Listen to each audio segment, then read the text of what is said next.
Gisanapan sa baha ang dakong parte sa Negros Oriental tungod sa bagyong Verbena. Ang hitsura sa probinsya human sa bagyo atong sayran. Pinaagi ni ining report. Sa Gihulngan City, nagusbat ang usa ka parte sa dike human masinati ang dakong bulog sa tubig.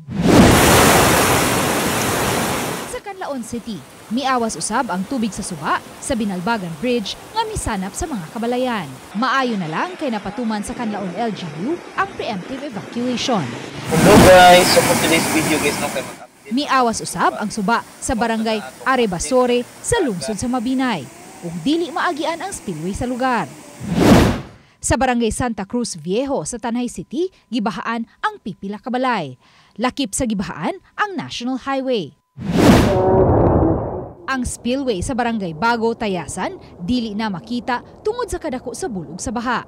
Matod sa mga residente nga sa kataas sa level sa baha, dili na makita ang mga poste sa taytayan.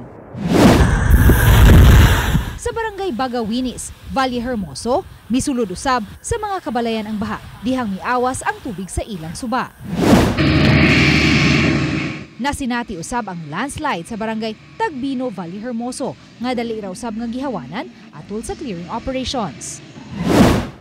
Kini usab ang nahitabo sa Kalamtukan Villasol Road sa Bayawan City nga wala maagi tungod sa nahitabong landslide. Dali usab nga nagpahigayon o clearing operation ang barangay.